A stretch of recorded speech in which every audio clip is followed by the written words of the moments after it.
पाइब नहरी पर रोजब भेंट न होए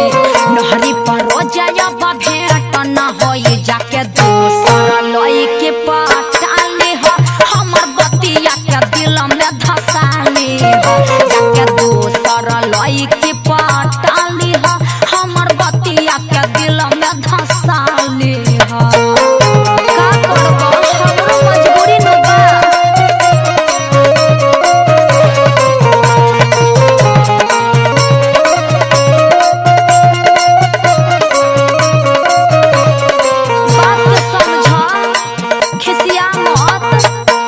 हमसे वादा घूमलू तू ज्यादा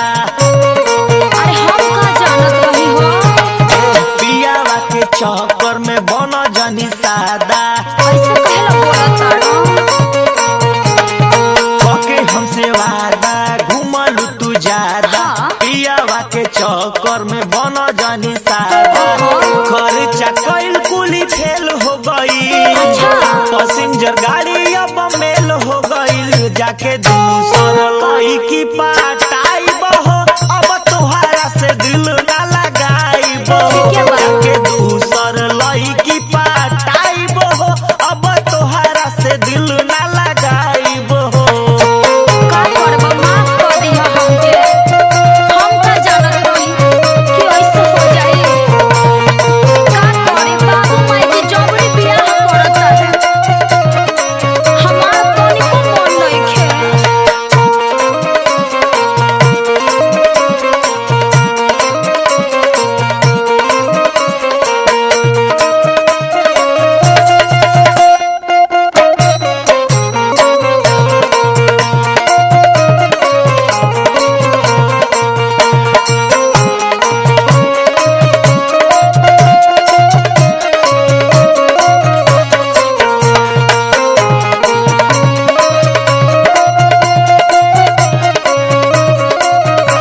अच्छा एक बात और सुना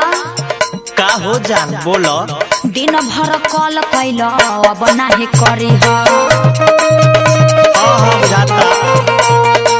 पियाबा के नाम से बात नहीं करी हो का करबो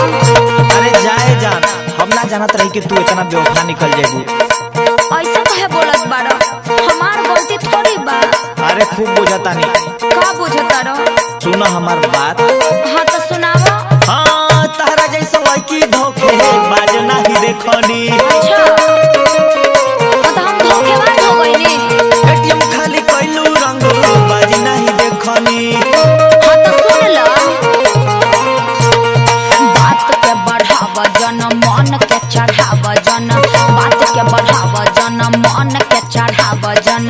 नाही तो तोहरा के जेल हो जाई नाही तो तोहरा के जेल हो जाई जाके दोसर लई के पटाली हो हमर बतिया के दिल में धसाली हो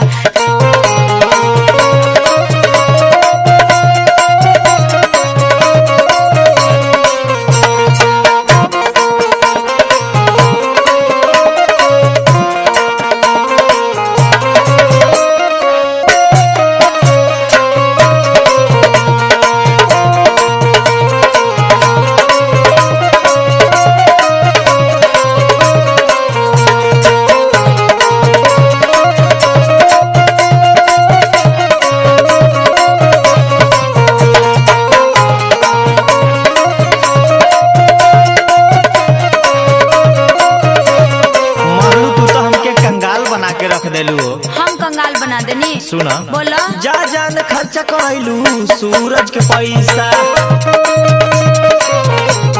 का करी हम घरों में सखलेस से तू काहे कइलू ऐसा हम का जानत रही हाँ तो हमरो एगो बात कान खोल के सुन लो का बोला जौन भइल तो भइबे कइल अब से तू आपन देखा हम आपन देखा बुझला ना अब का देखी सब तो दिखा देलू सोना या दीपक हमार पीछा नहीं पड़ी है बुझला भुला जा मिल के कोशिश अच्छा कबो नहीं करी है हम भुला जा तहरा के अवसर कह के मजबूरी कइली हलू दूरी कह के मजबूरी कैली हलू दूरी शादी के